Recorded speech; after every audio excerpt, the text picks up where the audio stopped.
This is a random video. I just got back into reading and I just finished this book. Hopefully it doesn't, oh, it's focusing. All right. What Alice Forgot. Um, Random pull. So I literally just finished the book and it was a really good read. Like, I didn't know what to expect from it. And by the end of it, it's a very teachable moment. Like, almost to have perspective and hindsight. And then when I got to the end of it, it has discussion questions. So I was like, let me get on here. Maybe there's other people who are a fan of this book. Oh, another thing. It says soon to be a major motion picture, but this book was from, what does it say? This book was printed, or whatever this copyright says. It says 2009. So that was a long time ago, and I looked it up. This isn't a movie. So then I did a little bit of research and I was like, is it gonna be made or, but I think it was supposed to be made and then it might have just got scrapped. I don't know. Maybe it'll happen in the future, but with the current trend of movies, I don't know if this would make it to the big screen. Maybe a Netflix movie. It would be a pretty good Netflix movie, that's for sure. But anyways, to the discussion questions, because I think these are like ticklers. Did you like the younger Alice best, or did you relate more to the older Alice? So I think I would say I like the younger Alice better. And that's just because right now in my life, I am the younger Alice. I'm 29 years old. And that's literally like when she loses her memory. I'm sorry if I'm saying like a lot. When she loses her memory, she goes back to when she was 29, when she was just a little more free willed and stuff like that. So I can't say that I like resonate with the older Alice because I've never been the older Alice. I don't have 3 kids. I just got married in February.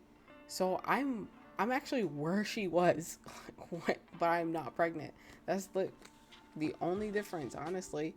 So, but I can understand how the older Alice, you could give her the benefit of the doubt of how she was because her husband was always working and life. 3 kids is a lot. And just doing it all yourself, it's crazy. But I do say that I never want to lose that kid like feeling.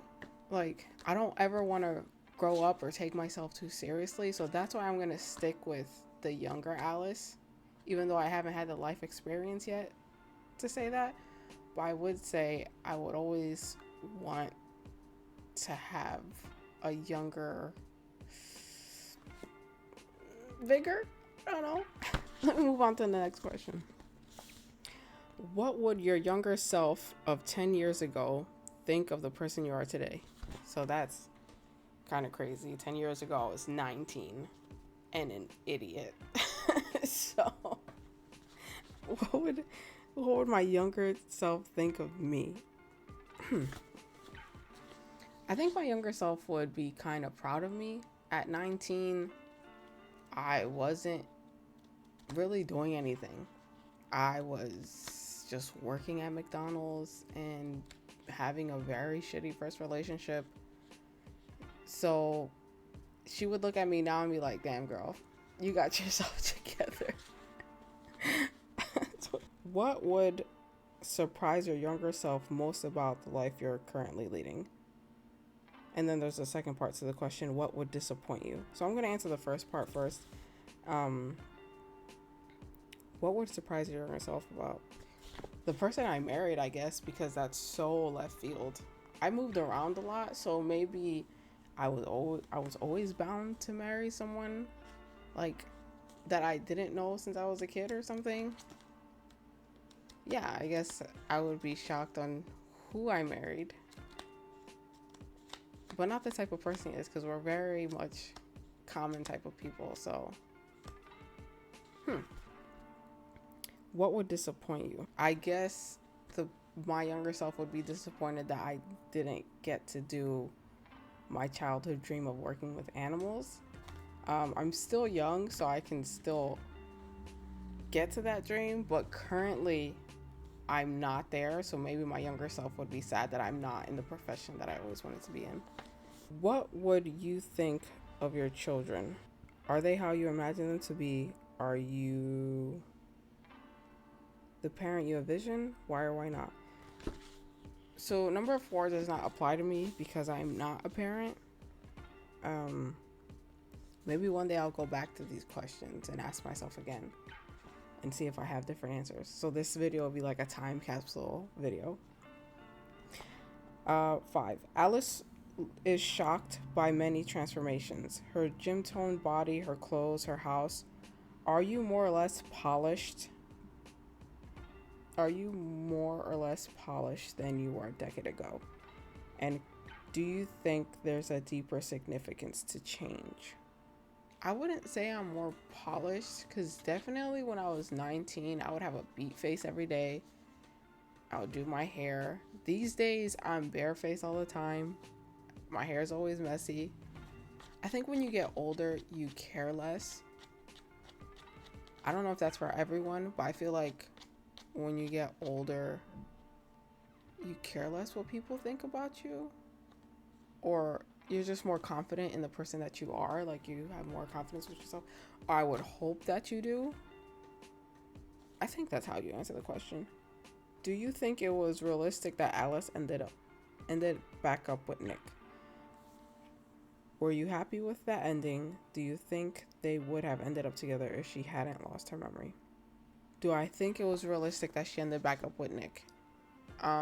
Yes, because they share 3 kids together, and I think a lot of the downfall of the relationship was that her best friend died. And I think her mental state was like, she should have talked that out more. They should have went to marriage counseling. I don't remember them talking about marriage counseling in here, but I feel like they could have talked that out better. I'm happy that they worked things out. I'm glad that she lost her memory and she got perspective and she remembered that their relationship was good. They had a lot of bad, but they also had a lot of good. So I'm actually really glad that in the epilogue they ended up back together. I was kind of sad when she got her memories back and she kind of went back into her relationship with Dominic. But when the epilogue happened, and she was like, there's someone next to me in the bed, and she was dreaming about Dominic. And I think the author was trolling a little bit, but I love that, because when they revealed that it was Nick, I was actually so happy that they worked things out. That was really good for her. Oh, that almost got me emotional. Anyways, do you think they would have ended up together if she hadn't lost her memory? I don't know. Like I said, if she went to therapy, if they both went to therapy, maybe. But she was so angry with Nick and everything was so built up, and that's all she could see. She couldn't see the past that she saw when she lost her memory. I don't think they would have gotten together. But I don't know. 7. In order for Nick to be successful at his job, was it inevitable that he would spend less time with his family and thereby grow apart from Alice? In my opinion, Alice lived a very, I want to say, blessed life because Nick was so successful. She could be involved with school. She could be the stay-at-home mom, because if he didn't, she would have to work too. I mean, honestly, I think it was a good thing that he became successful, and then eventually he would get time to himself, because there's always a time when you're becoming successful that you really have to be on the grind. So I understand it. Maybe I'm losing the question. In order, yeah, I mean, he had to spend less time with his family to be the top honcho at work. It makes the most sense. That's just what happens. And in that time in your marriage, it'll be strained, but you understand what's happening. I've never been in the situation, so I can't really speak on it so much, but I can understand the logic of it. 8. How do you feel about the sections written from the perspectives of Elizabeth and Franny? Did they add to your enjoyment of the book, or would you have preferred to have it written entirely from Alice's point of view? At first, it was kind of weird, and I didn't know who Franny was until it was, I got the like, when it comes to characters, it takes a minute for me to understand who they're talking about or remember names. But Elizabeth's point of view was very deep, and it added a lot of depth to the book. It added a lot of depth. It like hit a lot of very dark areas in life that people could go through. So I think it was really good for the book. I liked it. It was not uncomfortable, but I don't know. I liked the perspective. It was good. And Franny, when I found out she was sending letters, well, not sending them, but writing letters to her dead fiance, I think it was good to add to the book. I liked it. How would they put that into a movie? I don't know, but it'd be interesting to see how they would incorporate that into a movie. Do you think it was unavoidable that Elizabeth and Alice had grown apart because of the tension caused by Elizabeth's infertility versus Alice's growing family? Or do you think their rift had more to do with the kind of people both of them had become? A little bit of both. I don't believe any situation is just black and white. It was hard to be around Elizabeth because of her attitude, and Alice was also a very busy person, so it did not help the situation. So I think it was a little bit of both. 10. It's not only Alice who changed over the last decade, Elizabeth changed too. Do you think she would have been so accepting of the new Alice at the end if she herself didn't get pregnant? I don't know. Elizabeth seemed like she was kind of losing it, but Alice, I felt like their relationship was getting better, even though Elizabeth was dealing with her own stuff. I gotta go over that question again. If she herself didn't get pregnant, because she got pregnant this last time, if she would have lost the baby, I don't know if she would have been pushed over the edge or she would have just accepted the fact and just, that's a tough question. Honestly, I don't know.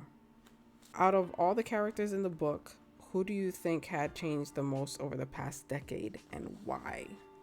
They all had character development. Elizabeth, Nick, Alice, Franny, Barb. Honestly, it would have to be Alice, considering how she was before she had kids, and then how her life became so hustle and bustle, how she became the person she hated. She became the person that she would have never thought she would hang out with. I think it was Alice who changed the most. Number 12. The rights to the book have been sold to Fox 2000. Are they still even in business? I don't know. They might be. Who do you think would be good for the lead roles? Okay. So these are Australian characters. I don't know if they would like switch it up and making it like, I'm sorry, I keep saying like, it irks me too. I don't know who would play these characters if it was based in the United States. I don't know if it would change a lot of their quirkiness. Probably not. Like, it would be easy to change it. So if it was American actors, not that American actors can't play Australians. Let's not get off topic. I did see when I was searching up, so I kind of cheated. When I first searched this book up, when I saw that it was a motion picture to see if the movie was out, they said Jennifer Aniston was supposed to be playing Alice. So now that seed is planted in my mind, Jennifer Aniston as Alice kind of makes sense, but she's older now, so I think she'd be too old to play Alice, because this Alice is 40, if I'm not mistaken. And I don't know how old Jennifer Aniston is, but I think she might be in her 50s. Don't shoot me. I don't know. I'm not sure. So if I think of Alice and who she is and who can play her. So I cheated and I'm looking at a list of current actresses in their 40s. I don't know if they're actually 40. I don't know how old this was. What? Created 14 years ago, modified 3 weeks ago. Oh, it's between ages 40 to 49. Okay. So, I'm going down the list and immediately number 18 stands out to me, which is Anne Hathaway. Anne Hathaway, I've been watching her since The Princess Diaries. So I feel like she can do both. Like if they do flashes back to her past and then now in her current age, I think Anne Hathaway would be a good fit for Alice. The only thing is that she's not blonde. I don't think that matters. I don't know if they said Alice was a blonde. Honestly, I don't even think it matters, but I'm getting sold on Anne Hathaway. But if it was 10 years ago, I would have agreed with Jennifer Aniston playing her. It makes sense. I like it. If it was like Jennifer Aniston and Adam Sandler doing another movie again together, I think it'd be magic. I feel like Jennifer Aniston and Adam Sandler 10 years ago would have done this movie for Netflix. It would have been great. But also 10 years ago, they weren't doing all these movies, these personal films on Netflix. Honestly, if I think about it, Jennifer Aniston can do it now, but I just think she might be too old to play the role. But don't shoot me, because she looks great. Anyways, Anne Hathaway. Let me go through all the people. They didn't mention how much older Elizabeth was. So now that I'm saying Anne Hathaway could be Alice, Jennifer Aniston could be her older sister Elizabeth. I don't know. Let me go through the list a little bit longer because maybe Elizabeth could be someone else. Emily Blunt. Hear me out. Anne Hathaway, Emily Blunt. But I don't know. Because they were supposed to say like Elizabeth gained some weight. I don't know if that matters. Like if they would go super detailed into the book. Emily Blunt for Elizabeth. I changed my mind because you know who I just saw on this list? Erica Durance. If you saw Smallville, she played Lois on Smallville.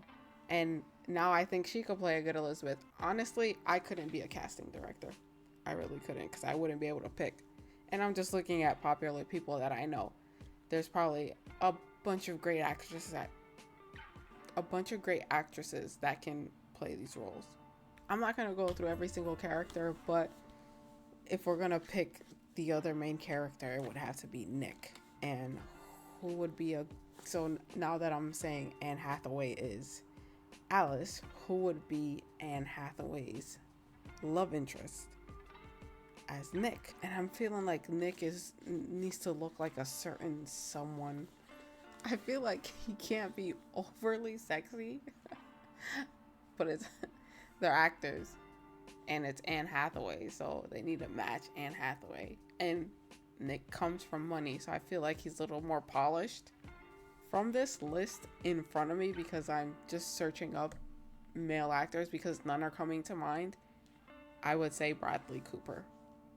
And I'm just gonna drop it right there because I can't think of anyone else. I'm pretty sure there are like a lot more other people that would fit Nick. You answered the questions right along. If I upload this video, put it in the comments all your answers to these questions.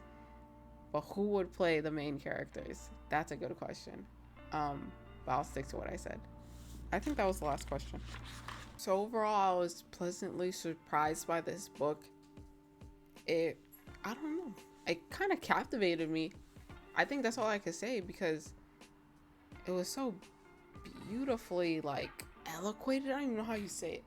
It was just like a beautiful story that told many sides of different people's perspectives and how they're going through life, and getting your memory jogged and seeing things from your past self, and then it coming together and you being a different person, a completely different person at the end of it. You were this person, then you were this person, now you're this person.